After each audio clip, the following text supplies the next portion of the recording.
What's up, world? It's your boy, Mike Muse. Welcome to another conversation on the Mike Muse Show. I am so excited to be in conversation with our next guest. You know, for me, my muses and my work are sports and music.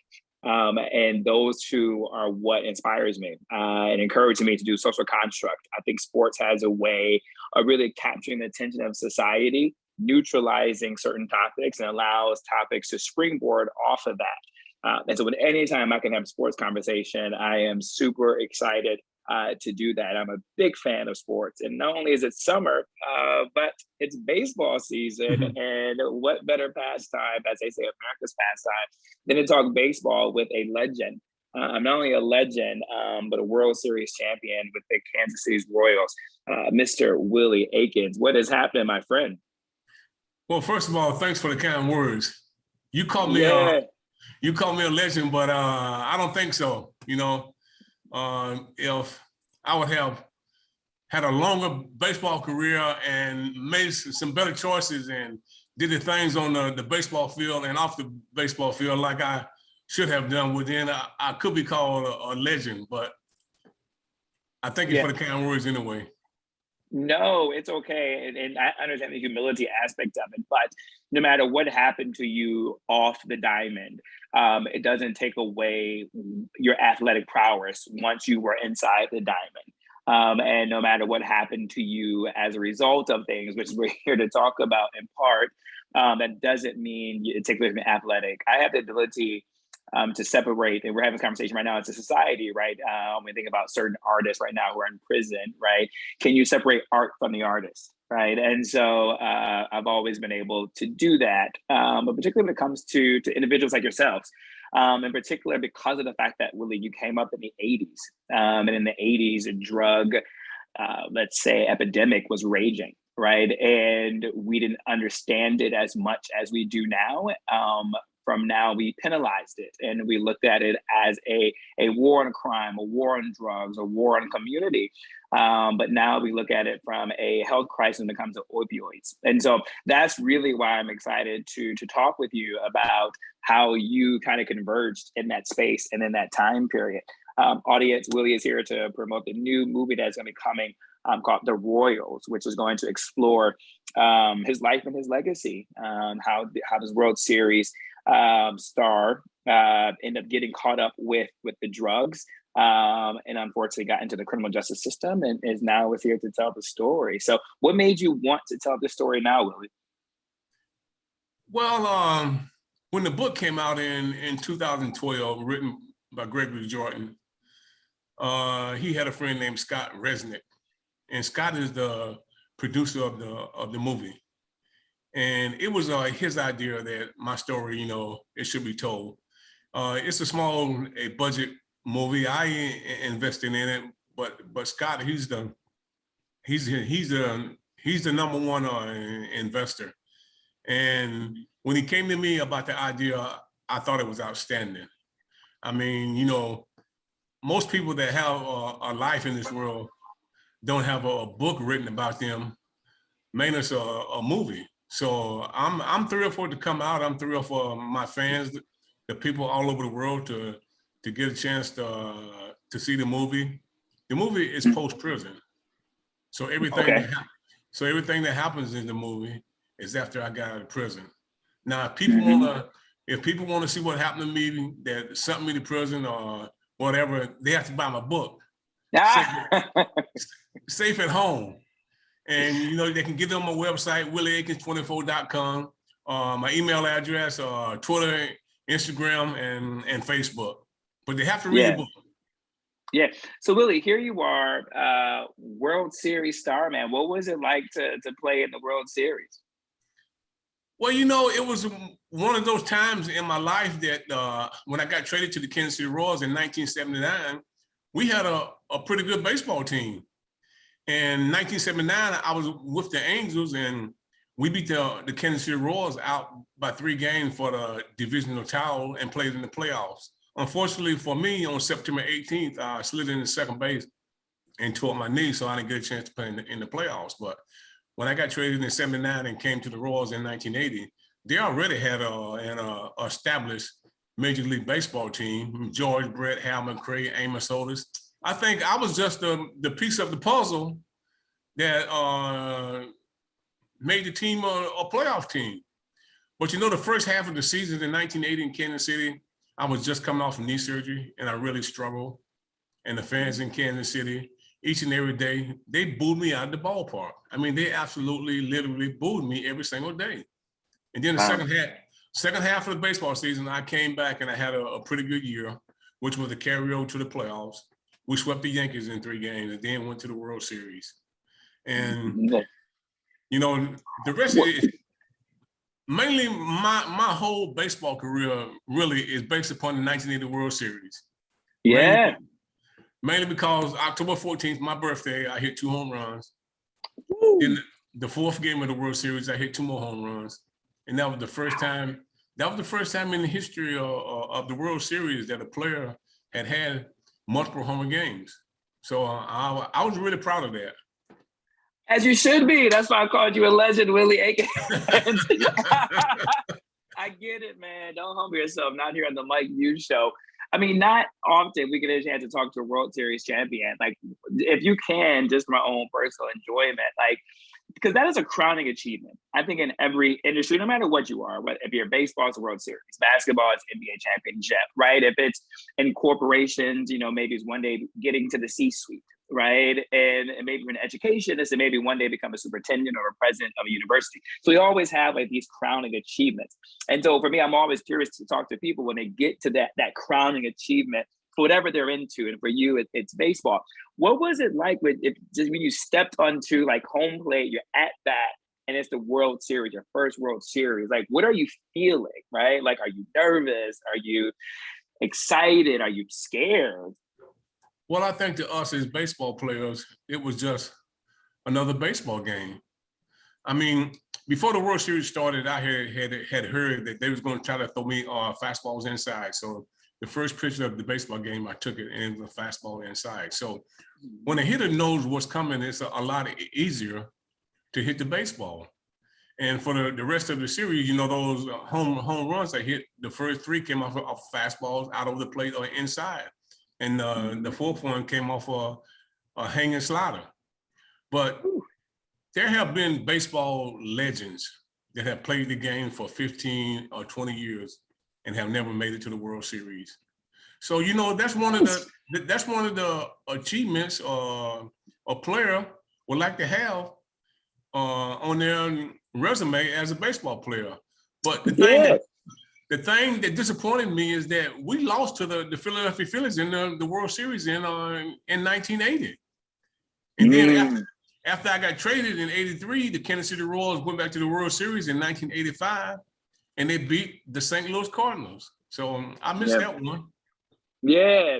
So, but you talked about that. You said not every player who's in baseball gets a chance to go to the World Series, but I'm even going to go back a little further. Not every player who plays baseball even gets drafted into the minor leagues or into the major leagues, even play baseball, right? So for you, like, were you just a child prodigy? Were you just, you know, were you on, you know, little league teams like growing up? Like, how did you get into baseball? I started out as a little kid. And, you know, I grew up under a stepfather who was an alcoholic and a mom who was somewhat a street lady. So I never had anybody in my home to teach me to play sports or anything like that. Now, I had this coach in our neighborhood. His name was Willie McNeil. And he took me under his wings. And, you know, back then, growing up in the South, I grew up in South Carolina. So I grew up separated from the white people. For my first eight years in school, I went to all a black school. And in 1979, they finally integrated the schools. But Coach McNeil is the one that took me under his wing as a young kid, and then as a pony leaguer and a high schooler. I made the high school team in the 8th grade. But Coach McNeil is the one that told me, you know, that I was special. Matter of fact, when I went to college on a football scholarship. It wasn't a baseball scholarship. But really, baseball was my favorite sport, and I asked the coaches if I could play a baseball, and they allowed me to play a baseball. Whoa! So did you get drafted straight out of college for baseball? Well, it's a weird story, and I was telling this story earlier to a person that was interviewing me that in 1974, while playing for the South Carolina State College, which was a historical Black college, Yeah. we was playing Howard University in Washington, D.C., and I hit 2 home runs in that game. Matter of fact, the actor who plays me in the movie, Eamon Joseph, graduated from Howard University. Right. And the first premiere of the movie, May 26th, was in Washington, D.C. at Howard University. So after the game, a little short guy walked up to me, Walter Youts, who was the scout for the Orioles. He invited me to come up and play in the amateur league during the summer. And I went and I played up there. And while I was playing up there, I was featured in Sports Illustrated as the next Reggie Jackson. And Reggie Jackson had played for that team years ago. But while I was up there playing, it was during this period of time when colleges was trying to add programs for female, the Title IX. Oh, Title IX, yeah. Exactly. So while I was playing up there during the summer, South Carolina State College dropped the baseball team. Ooh. So when they dropped the baseball team, it made me eligible for the baseball draft. I talked to Walter and asked him what I should do because I didn't want to go back to South Carolina State and just be a football player.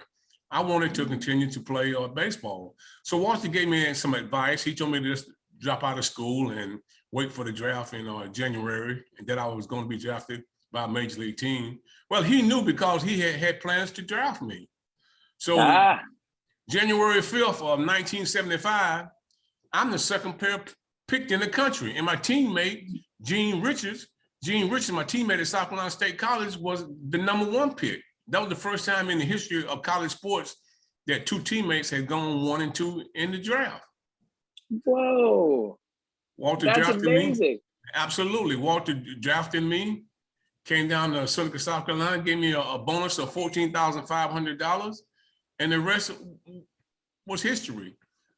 But this is now, Willie, give me a backdrop. Was it common for Black athletes to get drafted into the MLB? Were you guys some of the exceptions to the rule? Give us a little bit about what was happening around that context around like Black athletes in baseball. Well, back in the area in the 70s and 80s, you had my team, the Kansas City Royals. We had 6 starters on our team that was Black. And back during that time, you had Blacks all over the league. So yeah, that was common for Blacks to get a drafted and play baseball, a period. Yeah. But nowadays, you can't hardly find them out on the baseball field. You really can't. Latinos. Why do you think? Why do you think that shift is? What do you think is the cause of that shift? I don't know, to be honest. But I think having iPhones, computers, and social media and stuff like that a lot of Blacks are, in general, people that want to play sports have lost interest in doing that. Yeah, they're looking at other sports now versus baseball. Of course, basketball and football. Football. Exactly. Yeah, I would love to see it get back. I've done a couple articles about maybe some of that, why that is. And right now, like baseball has become very costly economically. Like people don't understand. It seems, inexpensive. It's just a baseball and a bat. But nowadays, the way the baseball programs are structured, particularly for Little League, there's traveling teams, which cost a lot of money to participate. The bats now are more expensive, the shoes, the type of gloves you need. So there's such now economic cost for the equipment. And then now there's economic cost now just as part of like being part of travel teams for Little League. And so there is an economic barrier, right? We also get soccer as being that gateway for individuals, particularly developed nations and countries to play because it's just a soccer ball. So one would think that, baseball will be the same, but it really isn't. So actually, I believe the game of the structure of baseball, starting with the Little League and the pipeline system has actually changed. The economics, I should say, of the pipeline system has changed to where we are right now. But Willie, so here we are, World Series champion, and then how did you get involved in drugs, which ultimately is what is the purpose of us here talking today and what this movie is about. Like you're riding on a high, right? Like World Series, 2 home runs in game 1 and then another one in game 4. And then how did drugs come into your life? I was introduced to cocaine in 1979 by 2 of my teammates when I played for the California Angels. Then when I got traded to the Kansas City Royals, you know, it was some players on that team that liked to party. And unfortunately, you know, I became a part of that group. At one time, we had at least 6 players on the Kansas City Royals that was getting high. And in 1981, we met this guy in Overland Park, Kansas, and he was a baseball fan, and he started inviting us over to his house. And for the next 3 years, that's what we did. You know, we partied and we played a baseball. And then finally in 1983, he got busted, and they had a wiretap on his telephone. And on that wiretap, they had 4 of us calling him trying to buy drugs. So after the baseball season, they indicted us and charged us with a felony. So we eventually pleaded guilty to a misdemeanor, and the judge made an example of us. He sentenced us to prison, 3 months in prison. We ended up doing 81 days. After that, I got traded to the Blue Jays. Then the commissioner of baseball stepped in and suspended us for 45 days, lost over $100,000 in salary. But I wasn't able to come back until April 15th, a month and a half later, after the season started in 1984. I became a platoon player for the Blue Jays. So I was basically never able to catch up to the pitching. So I struggled, and I had a bad year. But that's how I became involved in drugs. And you know, in 1980, look, the New York Mets in '86 when they won the championship. Look at that team. How many players on that team? Have you ever seen ESPN 30-30? You know, they got stories about Dale Strawberry, Dwight Goodwin, and all those guys that was doing their thing. I mean, I knew players on almost every team that was getting high in the 1980s. It was wide open. They wasn't testing us. Was it a good choice to make? Of course it wasn't. But that was the way it was back in the 80s. Yeah, I feel like that was the culture of the 80s. All the way from sports to the disco, right, to the nightlife. It seemed to be a part of the culture of the 80s. Yeah. Did you feel like you were being penalized or targeted unfairly? But you said made an example, right? So this was a culture that's happening on another baseball team. This is a culture that's happening in society. Backdrop, you were doing cocaine, but crack, there was a crack epidemic, right? That was happening in the backdrop of all of this. Did you feel like they were trying to make an example out of you? You guys were penalized. Talk to me a little bit about that part. Personally, for myself, I didn't, but I felt like because we were baseball players that the judge, and we were the first ones that, you know, to catch a case like that. I think the judge, he was trying to put something out there and say, look, if you break the law, well, then we are going to do something about it. And we pled guilty because we were first-time offenders, never been in trouble before. And, you know, the guideline, it didn't call for a prison sentence, but that's what he did to us. You know, it was 3 blacks and 1 white. And we each got fined $5,000, and the white guy got fined $2,500. So, what? Exactly. So, you know, I'll never forget that. We all Major League Baseball. We all Major League Baseball players, and the 3 blacks got fined $5,000, and the white guy got fined $2,500. So, did you guys serve the same prison time? Yeah, in 3 months, we ended up doing 81 days, and we all went to the same prison, and it was a co-ed place.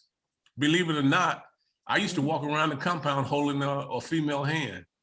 So, whoa. So 3 years later, when I started back using drugs again, you know, going to prison for me, that was no deterrent about, you know, I didn't want to go back to a lifestyle like that again because it was too hard for me. Matter of fact, I had a pretty good time while I was incarcerated those 81 days, walking around the compound holding a female hand. Matter of fact, I had sex while I was incarcerated in prison. Willie, what are you saying? You were still living a rock star life in prison. Yep, that I was crazy. How did they allow y'all to have co-ed facilities like that? How was that possible? That was all over the country back in that time. It really was. You know, you could have conjugal visits with your wife. They could come to the prison and see you, and they would put you inside of a special visitation room with a bed and everything, and you could have conjugal visits with your spouse or girlfriend. Well, that part I knew that exists today, but but in the co-ed, one, I didn't know there were co-ed prisons. That's number one. So you were engaged in a relationship with a woman who was inside the prison system. Exactly, inside the prison with the same charge like I was, possession of cocaine. Yeah. So you guys just allowed to freely move from cell to cell with each other and visit each other? Not cell to cell, but while we was out on the compound, we could. Oh. And they had told us beforehand that if we got caught, you know, messing around with each other, that they was gonna ship us to a maximum security prison. But you know, it just got to the point with me and this female that we couldn't take it any longer, so we took the chance.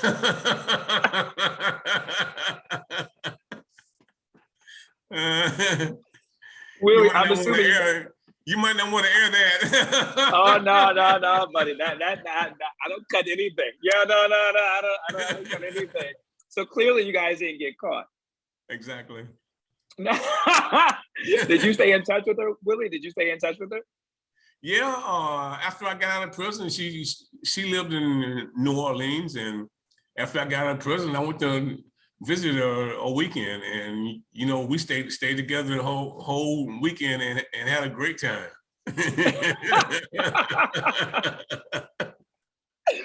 Once a rock star, always a rock star. There you go. Is that the takeaway, Willie? Yeah. All right. Well, we can go back a little bit, Willie. To the fact that the fine that was happening when the three Black guys got the $5,000 fine and the white guy got the $2,500 fine. That speaks volumes to kind of where we are within like the inequities of our justice system, right? And so even present day, right, we talk about, you know, access to bail. That's been a challenge here that we've been facing in our society in the sense of how individuals go to prison, individuals go to jail, and they have to stay there for so long because of the fact that their family or themselves can't afford the bail, right? So it's like, how do we reform and look at bail, right? And then we look at the inequities of defense when it comes to individuals who are able to afford good quality attorneys, where others, particularly people of color, are not. Therefore, they plead to crimes they may not even be committed just because they don't have the resource to do it. And so your story really illuminates, even back then, for a baseball player, World Series champion, the inequities that have always existed within our prison system. So it neutralizes no matter who you are, your education, your background, your status, your elite, your champion, you still are seen as Black in the system, and you will still be treated like with the inequities of that from the 80s to current day that we're in. And so I think that story right there really illuminates the inequities of that. Did you guys feel that? Was there conversations around that when you guys got the fine? Like how did that make you feel? And was there conversations around that? Well, back when we caught our case, there was no crack versus powder, a cocaine, a law then. I think that law was like signing the law in 1986. This was 1983. But when I caught my case in 1993, 10 years later, I was up under that law. It was crack versus powder cocaine. It was 100 to 1 ratio. You fall up under the same guidelines for 100 grams of powder as for 1 gram of crack. I was charged with 64 grams of crack cocaine, which is equivalent to 6,400 grams of powder cocaine. And I felt up under the 50 grams or more, carried a mandatory minimum, a 10-year sentence at the low end. And you know, for the crime I committed, my crime was I got drugs for an undercover officer, a female who was an undercover officer. There's no way in the world a person, you know, I broke the law but I wasn't a criminal. I wasn't committing, I was getting high. You know, I didn't have the criminal thinking mind of a criminal. I had the addictive thinking mind of an addict. Yeah. So that And was Willie, my thing. that's what makes this story resonate so well with me, and I'm sure with others, because your story really highlights how, you know, your story highlights a couple of things. One, it highlights the addictive personality that drugs can cause, and it really highlights how we looked at that from a criminality perspective, right? There's no way you should have been required to have a 10-year minimum, and it should be looked at that amount of grams because of the ratio that they use. And it really bothers me that in this day and age now, when you have drugs are entering, which has always been in the suburbs, but now you have this era of opioids, and now it's a health crisis, right? Where addiction was never viewed as a health crisis back in the 80s, particularly for Black and brown individuals. It was always seen as criminal activity and being punished for it versus seeking the help, and like these unfair sentences that are happening. So now when these kids get locked up for opioids, they send them to rehab and, you know, other type of out of prison and out of jail programs and rehabilitation. They never allowed us to happen. And again, it highlights how it can happen to any Black person, right? No matter if you are the individual, you know, who is just, you know, living at home, right? Like just working, trying to get by, all the way to a World Series champion. And I think this is what this story, for me, is so powerful, that it highlights the inequities of our justice system and how it got individuals, particularly Black men, into the places and spaces that we are now. And it changes family dynamics and family structures. And you know, back in the 80s, the mid 80s, when that law was implemented and signed in by, I think it was Clinton, you had the Black neighborhoods crying out for something to be done, because crack cocaine was just, people was being destroyed, especially in the Black neighborhoods by that drug. And that's when, you know, Congress came in and passed a law like that. But it targeted Latinos and Blacks, absolutely. Oh, as criminals. Yeah, and just like you said, today, people that are on drugs and are doing the opiates, they are being treated the way they should be treated.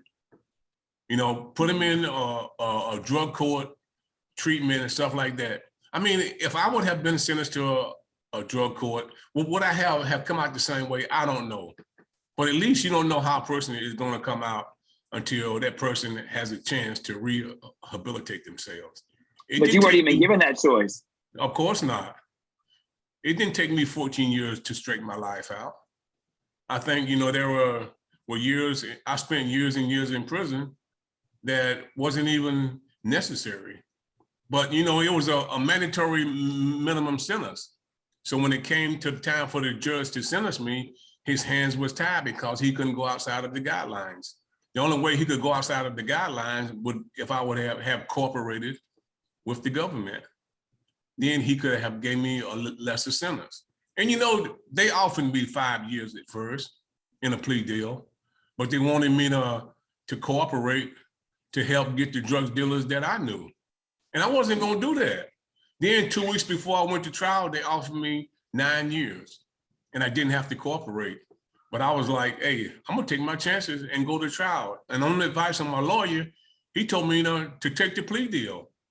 Because if I went to trial and lost, I was going to receive twice that much. So I fired him and hired somebody else. And in the end, I was found guilty. And that judge, he stuck it to me, man. Yeah, but that kind of goes into the idea of how our prison system was able to, the prison population really went from prison to the prison industrial complex was in that 80s time period of locking so many Black men up. And then on top of that, they were trying to get other Black men to turn on other Black men, not really realizing that it was a health crisis at hand. And there was so many social factors at play just to increase the prison population and never even offer the chance for rehabilitation, right? And so this example that you're talking about is the foundation to how we really got into the prison industrial complex system with this. And again, I can't just keep saying how much this story is so disheartening, but unfortunately, it's real, and it's reality of it. Of it just doesn't matter who you are. Like Blacks, when it comes to their criminal justice systems, are never given the benefit of the doubt whatsoever. And so, starting from your white player was able to get 2,500, you guys got 5K, all the way to the mandatory minimums, unless you told on some of the other Black drug dealers, but you knew you telling on them will also too ruin their lives.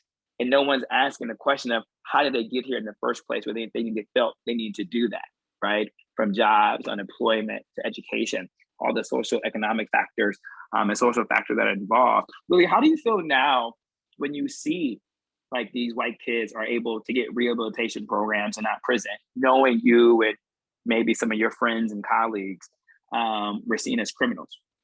I think it's great.